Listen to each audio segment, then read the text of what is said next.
Hello and welcome back. This is the week 6 lecture. So today we continue to work with analysis, but we get a little bit more specific as we turn to the process analysis. This is a particular type of analysis, and it is what we will eventually be doing. It will be what we eventually do for Essay 2. So let's just talk a little bit about what it is. We're going to use those building blocks, those basic concepts about analysis that we learned last week. That's our foundation, but now we get a little bit more focused. We get a little bit more concentrated. So a process analysis is simply a technique that is used to explain the steps or the sequence involved in any kind of complex action or process. So think back to last week when I asked you guys to just choose a few different subjects of analysis, like a mechanical object, or maybe a food recipe, or maybe something connected to a specific task in a sport, like hitting a baseball. If you did anything like that, you probably were conducting a sort of process analysis because you were walking us through the individual steps,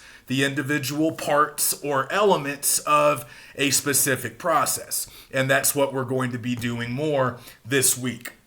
And if you think about it, we've all learned processes throughout our lives. Going back to when we were young children, we've really learned a lot of different processes, beginning with really simple things like tying our shoes or crossing the street. Those are obviously simple processes now that we are adults. But back when we were small children, we had to learn each step, each action associated with those larger processes. So even now, when we tie our shoes, we are following a couple of steps. It doesn't necessarily happen all at once immediately. You have to follow a sequence of steps or actions. Now it's second nature because we've already learned it. So if you think back to your youth, as you get older, typically the types of processes that we learn become a little bit more difficult. They become a little bit more complex. So eventually we learn how to drive a car.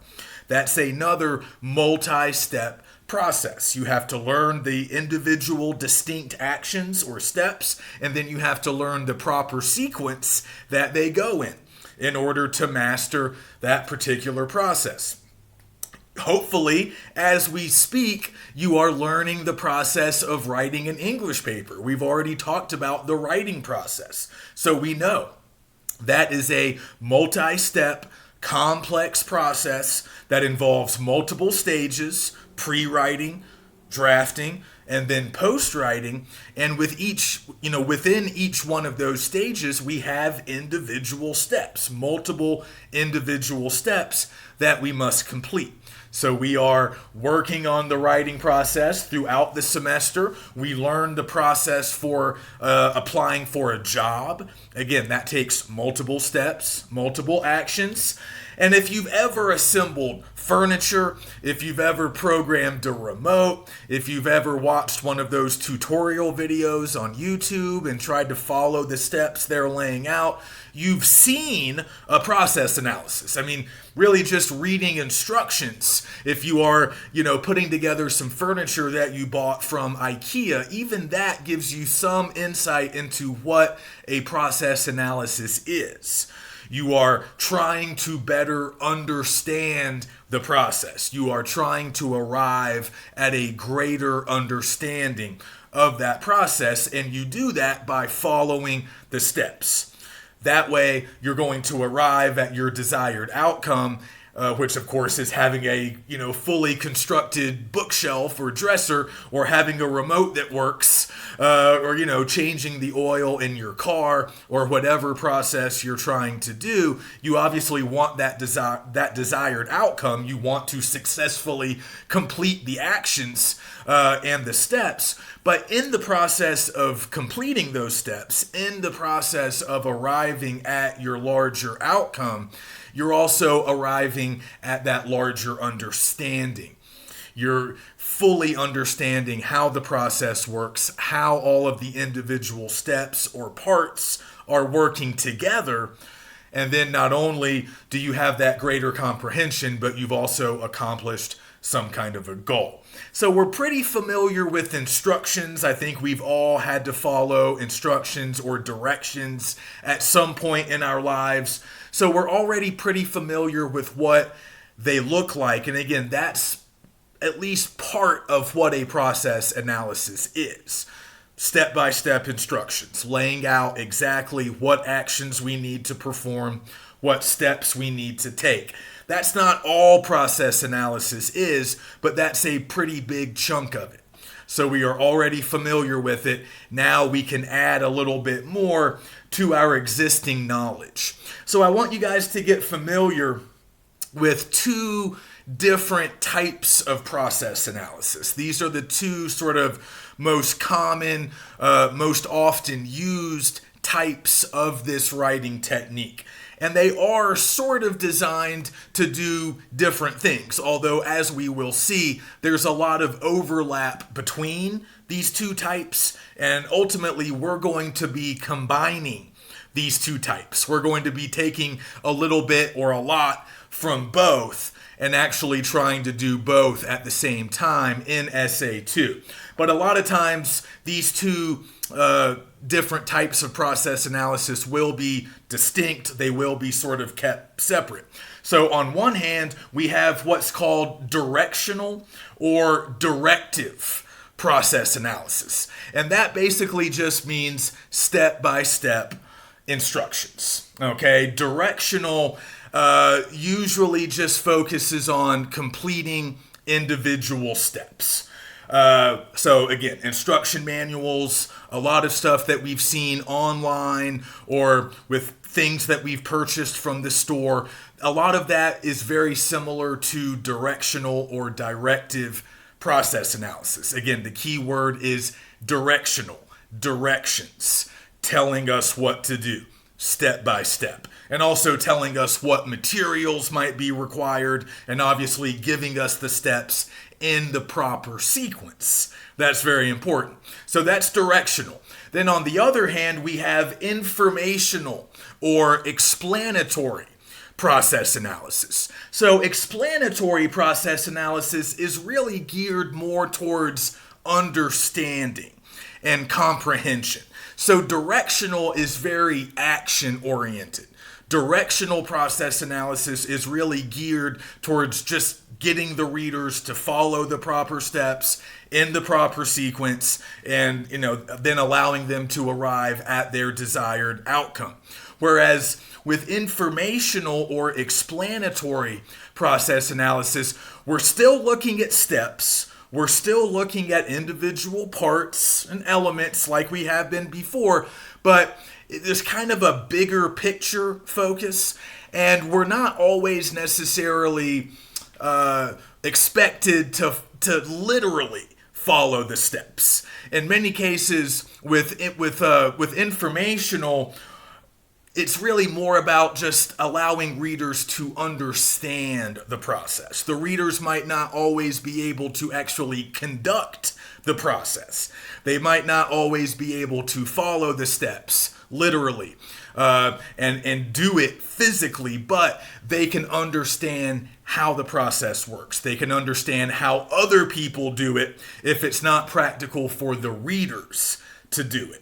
So a slight difference. I posted examples of each type of process analysis in the week 6 module. So if you watch the coffee grinding video, that's very much directional. You should notice that right away. They are giving you very concrete steps in the proper sequence, and they're just taking you through step by step. You do this, then you do that, then you do this other thing, and you're going to end up with coffee, your own coffee. So that's directional, step-by-step instructions, basically. But if you watch that Schoolhouse Rock video about how a bill becomes a law, you're going to notice that that really is informational or explanatory.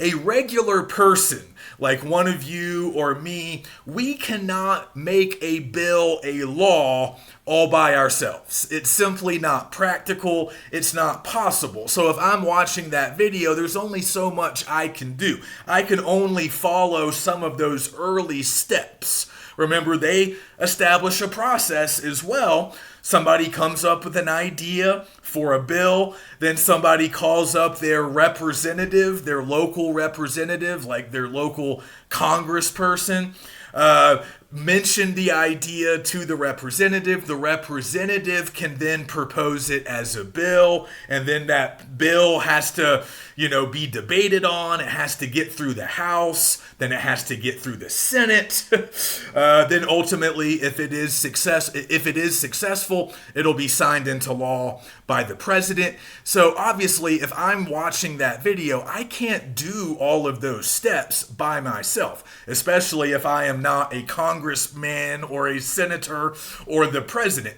I can only get the ball rolling. I can call my local congressperson and say, hey, we need a new stoplight near my apartment. And that might be the first step.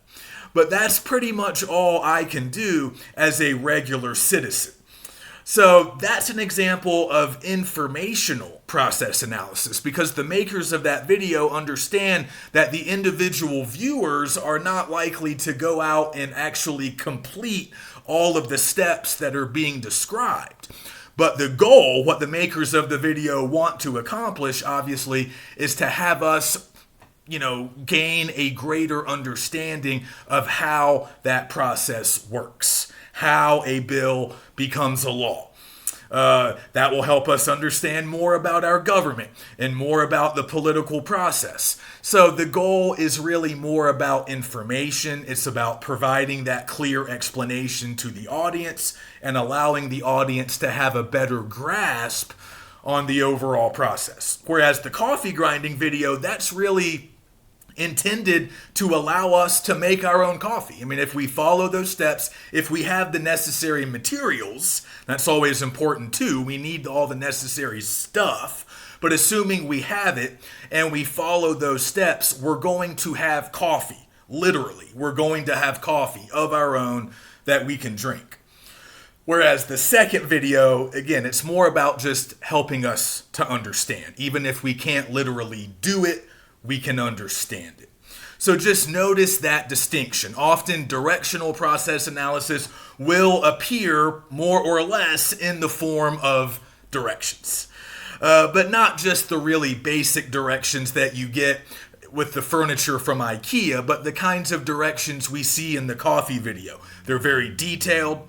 Each step is very descriptive. There's a lot of specific detail that helps us to understand exactly what we're doing. And of course, because we're watching that process analysis, because it's a video, we can see the two people actually completing the steps themselves. So those visual aids are also designed to help us do the work ourselves. Just watch those two videos. You'll have a better sort of understanding of these two types of process analysis. So we like step-by-step instructions, especially when they're detailed, but we want to do a little bit more in this unit. So we're also going to incorporate some of the principles of informational analysis so we can provide more explanation, a little bit more to help our audience. Because remember, our ultimate goal is the same as what I identified last week. We want to, through our analysis, we want to allow our readers to fully understand our subject, to understand each step, each part, how everything works together to create the larger whole. So that's still the ultimate goal anytime we are analyzing. So I want to go over some basic sort of strategies, some things that we need to do when we are putting together a process analysis. So a slightly modified procedure. We're still doing the basic stuff that we did last week, but now we're going to add a little bit more Okay, so we still choose our subject of analysis. We're still going to choose a principle or a framework. We still have to figure out, okay, what exactly do we want to show our readers? How exactly are we going to organize our analysis? Remember, the principle or the framework, that's like the organizing structure for your analysis. And it's usually based on what you are trying to accomplish with your analysis. What do you want to show your readers? What exactly do you want them to understand? So we're still doing all of that stuff. And then once we've selected our structure or our principle, we identify the individual parts and elements of our thing, of our chosen subject that we need to talk about. We need to walk our readers through those specific parts and elements, show the relationships between those parts and elements, and then we show, remember, we take it apart and then we put it back together again, either literally or figuratively. So once we've taken it apart and examined some of the individual parts or elements, we then sort of reassemble our subject in order to arrive at our final conclusion and show our readers, how it works. So we're still doing all of that, but let's just add a few more things to do. So with process analysis, we really have to start thinking about a thesis. We were very flexible when it came to our thesis statements in the narrative. In some cases, we did not even express our thesis statement in the narrative. We left them sort of unspoken. We left them implied, and we maybe hoped that our readers could figure out our argument or our overall point for themselves. But now, we don't have that option with the process analysis. Okay, with the process analysis for Essay 2, we have to clearly announce our thesis. And yes, you will have an argument here. It might feel sort of weird. You might think that you're simply providing information or you're simply providing a step-by-step process, but you have to think about it in sort of a bigger picture way. You have to ask yourself, what do you want these instructions, these directions, what do you want them to accomplish? What are you trying to show? What are you trying to illustrate to your readers? And how are you going to put it together? What exactly are you trying to accomplish? Because as we've seen, hopefully by now, when we're analyzing, we can pick different principles or frameworks. We can analyze a bicycle or a car in order to show how those things achieve movement. Or, that could be our framework, and that was our framework when we were using those as examples last week. But we could also do different things. We could also explore different aspects of those subjects. So if our framework isn't movement, but rather something else like comfort or how a driver sits in the front seat, then we might be focusing on different parts, different elements. I'm going to make a few things available this week just so you guys can try on a few other subjects of analysis. I meant to do this last week, but one thing I do with my live classes, whenever we analyze, we look at different images, some different pictures, photographs, paintings. And often in English class, when we do that, and I'll post some of those visuals for you guys to look at this week if you'd like, it's optional, but anytime we're analyzing an image, it's important to remember that we can have, different goals, different frameworks, different principles, different organizing structures. Often in English class, if we're going to analyze a picture, we're basically trying to figure out the same thing that we would figure out with a written text. What does this thing mean? What is it expressing? What is the overall point? What is the theme? We can treat visual text much like written text in that regard. And in English class, that's often what we want to do. We're not art experts, okay? I'm certainly not. So we're not focusing on a lot of the specific details about the art, although we can notice some. There'll be some of our individual parts and elements, different things we notice in the picture. But our goal is going to be to uncover meaning, to reveal overall meaning. That's our framework. That's what we're trying to show an audience. So that's going to drive our analysis. We're going to focus on the elements of the subject that help us to figure out the subject's meaning. But as I told my live class, if we were in an art class, if we were art students, we might be analyzing these pictures in different ways. We might be more interested in artistic technique. We might be more interested in composition. We might be more interested in sort of showing people how to achieve some of these particular colors or some of these particular shadows or other details of the artwork. So our framework could be different. Maybe we don't really care about meaning. We care about shading and color and proportion and scale and the kinds of stuff that artists talk about. So the way an artist would analyze these paintings would probably be a little different than the way an English student would analyze these paintings. We have different frameworks. We have different principles. Ultimately, we are making different arguments. Right? So in English class, we're making an argument about what the painting means. And that's what we're trying to illustrate. That's what we are breaking down and showing. Whereas if I'm making an argument about composition or, oh, you need to use this kind of oil or this kind of watercolor to achieve this kind of look, well, that's a different argument. Right? It's a different argument, it's a different framework, and as a result, I'm going to choose different individual parts and elements to focus on.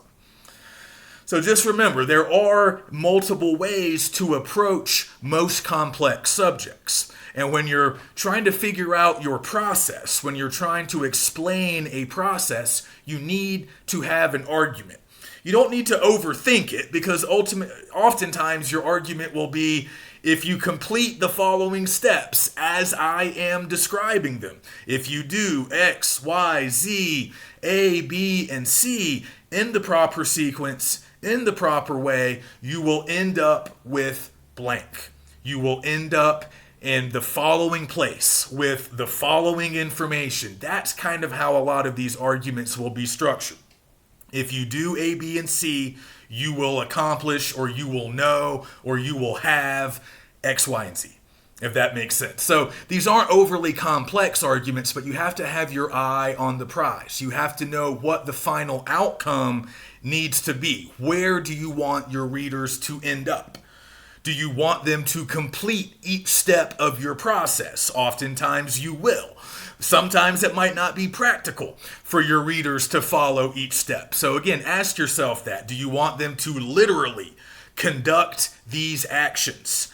Do you want them to carry out these physical actions step by step? Or do you want them to follow along like the Schoolhouse Rock video, follow along, understand the steps, understand the sequence? Maybe they can't do it, but they're going to have that greater knowledge. So what do you want for your readers? Where do you want them to end up? What knowledge do you want them to possess?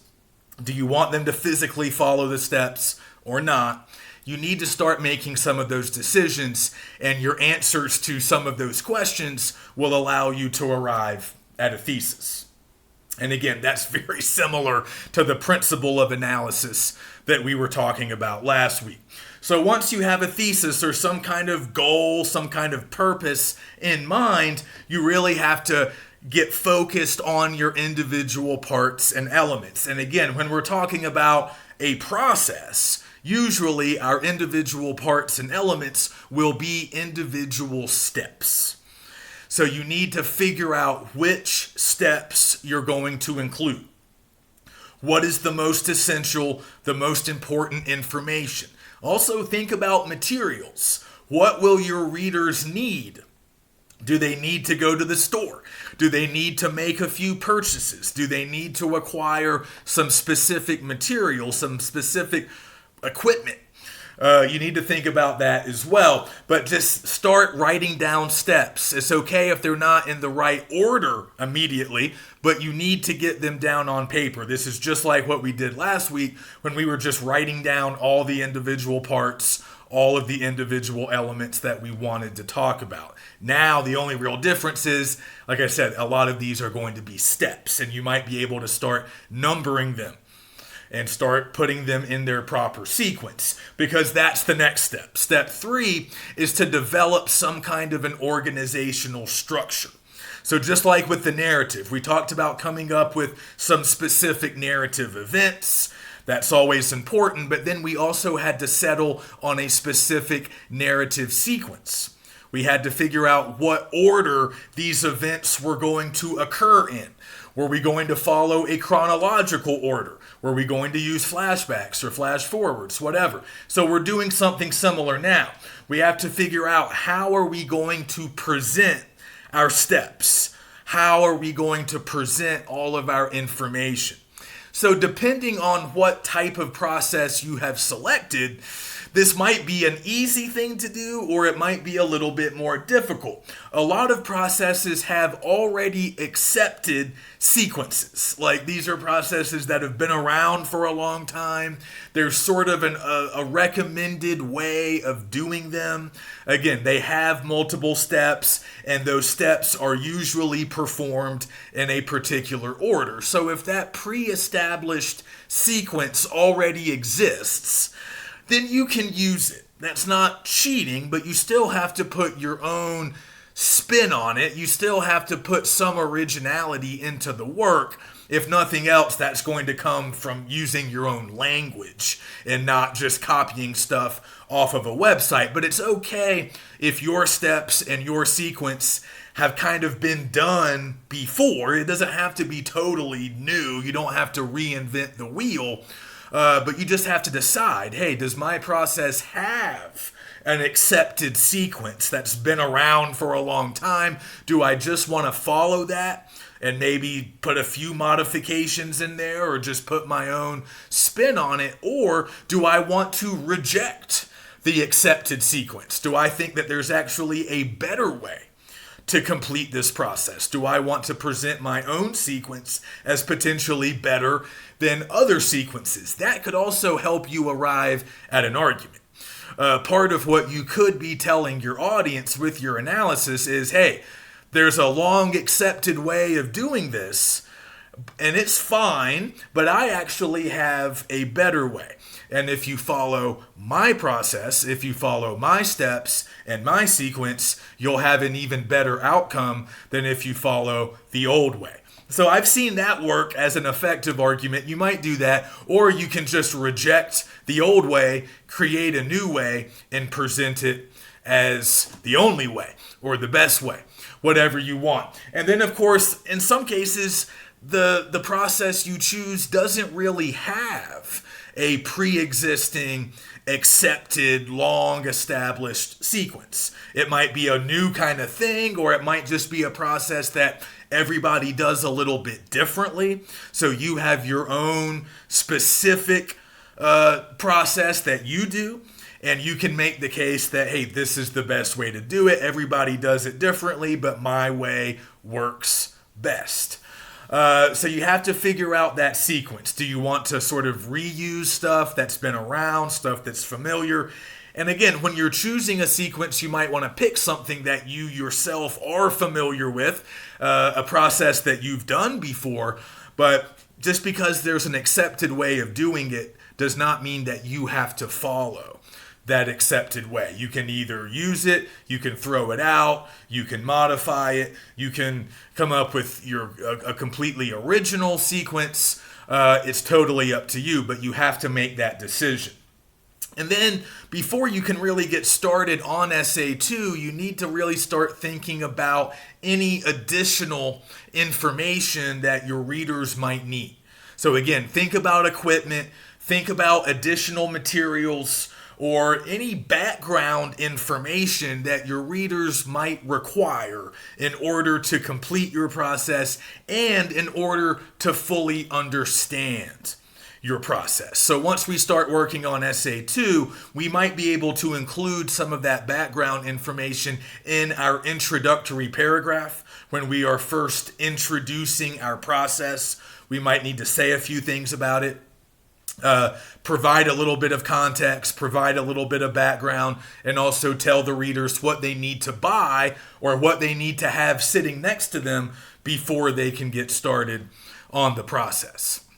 Okay, and then of course eventually we're going to start working on our introductory paragraph, our concluding paragraph, and then all of our bodies. As you can tell, once we get moving on essay 2 next week, the body paragraphs will be where most of the information about our steps appears, right? That's where the bulk of our process will be presented, in our body paragraphs. So our intro paragraph introduces the process, provides any additional info that readers might need, and then of course you establish your thesis at the end of the intro. Then you have your body paragraphs. That's the process itself and all of its glory. You're getting into all of the detail, all of the good descriptive detail, all of the steps in the right sequence. And then when we get to the conclusion, you can sort of reiterate your thesis. You can drive home your overall point, provide a brief summary of your steps, and wrap everything up. But we'll talk more about that as we look at our Essay 2 outline next week. We're getting started on Essay 2 next week. So for this week, I want you guys to do a little more practice. So one way to do that is to read the 2 essays that I've assigned for week 6. They are both examples of process analysis. One written by the popular author Stephen King, and he is talking about how you can read to become a better writer. So he's describing a process mostly for reading, but he's showing how being a good reader can also allow you to become a better writer. And then we're going to read an example from Frederick Douglass, which is a very interesting process that he used to teach himself how to read and write. Because Douglass, as many of you might know, was born into slavery back in the 19th century.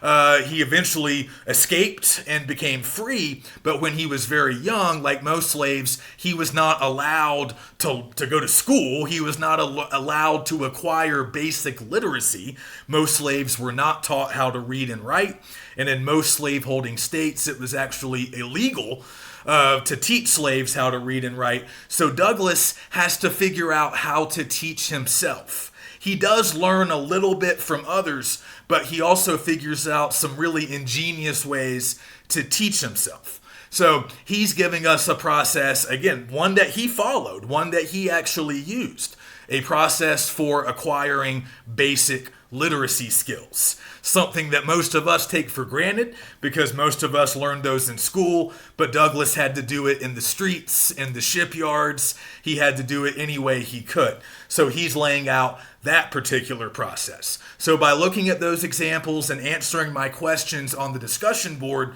we'll get a little bit more comfortable with process analysis, but I also would like you guys to do something kind of fun over the course of the week, just another way to practice, and a process that most of us know well. So and in fact, you can go ahead and do this right now as I'm wrapping up the lecture. I want you to grab a piece of paper, if possible, and I want you to try to figure out how to make a paper airplane. Now, this is something that many of us have done before. Maybe many of us did this in class instead of listening to the teacher. Maybe we have experience with this. Maybe we don't. It really doesn't matter. The activity is designed to work either way, if you already have experience with paper airplanes or if you don't. So if you already know how to make one, that's fine. Just sort of remind yourself of your preferred technique. Sit down with a piece of paper and just go through the steps. Go ahead and make one. And again, it might just be a refresher. You might just be confirming that, yeah, typically I make it like this. I fold this part, then I do this, then I do that. Again, it's not a very difficult process, but there are several different ways of doing it. So figure out your preferred way. And if you've never done it before, experiment. It might take a little bit of trial and error, but figure out how to make one. Okay, take a few minutes to do that. And then once you feel comfortable with your process, I want you to create some step-by-step instructions. Okay, so once you've done it and once you know how to do it, I want you to just write down your steps. Write down your individual parts or elements. And again, for now, we can just be strictly on the level of instruction manual. You can number these steps, or typically we want to go in chronological order, unlike a narrative where it might be fun to jump around in time. With a process analysis, we really need to go in chronological order from first step to last step. So once you've done the paper airplane, write down your steps. You might have 5 or 6. You might have a little bit more. It depends on how complex your airplane is. But go ahead and write down those steps. And if possible, before the end of the week, give your instructions to a friend or a classmate or a family member, roommate, anybody, coworker, anybody you can find who has a few minutes to kill. Give them your instructions. Give them a piece of paper if they need it and say, try to make an airplane based on my instructions. Follow my instructions and see if you're able to create a successful paper airplane. And if your friend or family member is able to do it, if they can follow your instructions and they end up with a plane that flies, at least briefly, then you know that your instructions were probably effective. But if your friend fails, if they end up with a plane that does not fly, or they end up with something that does not even look like a plane, then maybe you want to tweak your instructions. I mean, there could be some human error involved on the part of your friend as well. But a paper airplane is pretty easy. Most people can do it without too much trouble. So typically, if your friend is having a tough time, that indicates that there might be something wrong with the instructions. So again, you can use bullet points, or you can go ahead and number your steps. You can use letters, Roman numerals, whatever you want. But just try this out. This is a fun way to practice the basic components of a process analysis. And remember, the goal for an airplane should be that it does fly at least a little bit. If it cannot fly at all, it's not a successful paper airplane. It doesn't have to go far, but it needs to remain in the air for at least a second or two before crashing back down to Earth. So that's a fun thing to do. You might not have time, but if you do, and if you have somebody you can give your instructions to, I strongly encourage you to do that. Read the 2 essays. Look over everything in the week 6 overview. Let me know if you have questions, and also start thinking about the subject, the process that you would like to choose for essay 2. And then I'll see you next week as we get started on essay 2.